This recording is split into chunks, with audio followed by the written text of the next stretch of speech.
उत्तराखंड के जोशीमठ में धंसती जमीन, लोगों के घरों में पड़ी दरारें, दहशत में लोग और पुनर्वास की मांग। सरकार ने जोशीमठ के बिगड़ते हालत को देखते हुए वहां सभी निर्माण कार्य फिलहाल रोक दिए हैं। एनटीपीसी के जिस प्रोजेक्ट को लेकर लोगों में गुस्सा है, वहां भी काम रोक दिया गया है। 6 जनवरी को जोशीमठ की जनता ने एनटीपीसी के दफ्तर का घेराव किया। पिछले 16 साल से यहां कंपनी का 530 मेगावाट का प्रोजेक्ट निर्माणाधीन है। गुस्साए लोगों ने कहा है कि वो किसी भी कीमत पर इस प्रोजेक्ट को बंद कराकर रहेंगे, लेकिन हिमनदों के मलबे पर बसे जोशीमठ की हालत किसी एक प्रोजेक्ट के कारण जर्जर नहीं हुई है। भूविज्ञानी नवीन जुयाल याद करते हैं कि कैसे अन्य जानकारों के साथ मिलकर उन्होंने जोशीमठ के पास 1980 के दशक में बन रहे विष्णुप्रयाग हाइड्रो पावर प्रोजेक्ट के खतरों पर सरकार को आगाह किया था।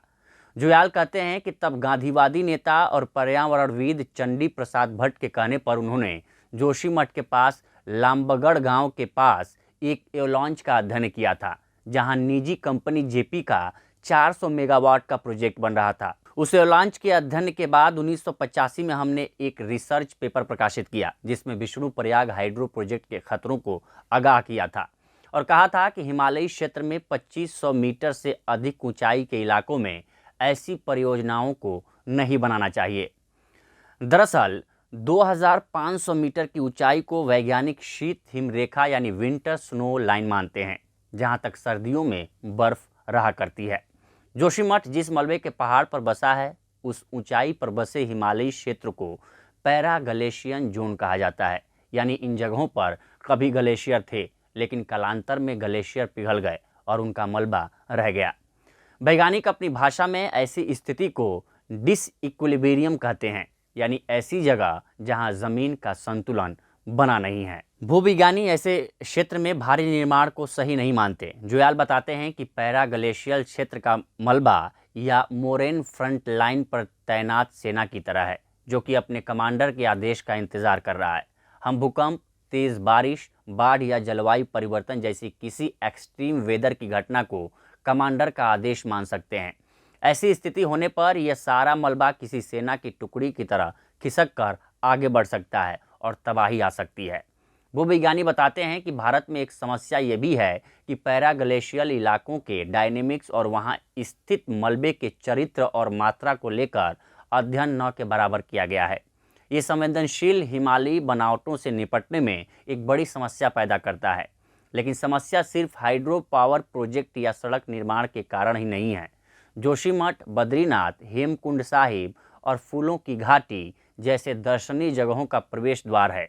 यहाँ लोग औली में विंटर स्पोर्ट्स के लिए भी आते हैं। इन जगहों ने रोजगार और व्यापार की संभावनाओं को बढ़ाया, तो यहाँ बसावट भी बढ़ती गई। आज जोशीमठ की आबादी करीब 25,000 है और यहाँ बहुमंजिला रिहायशी और व्यावसायिक इमारतें और होटल हैं। जोशीमठ बचाव संघर्ष समिति के अतुल सती कहते हैं कि सरकारी अधिकारी अक्सर यहाँ बने घरों की जमीन दरकने और पूरी समस्या की जड़ बताते हैं, जो ठीक नहीं है।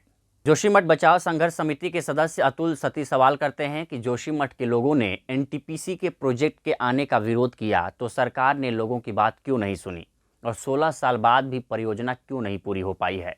जोशीमठ देश को सीमावर्ती इलाके से जोड़ता है। 1962 में चीन के हमले के बाद सामरिक स्थिति को मजबूत करने के लिए यहाँ सीमा पर सेना की तैनाती बढ़ी और निर्माण कार्य हुए।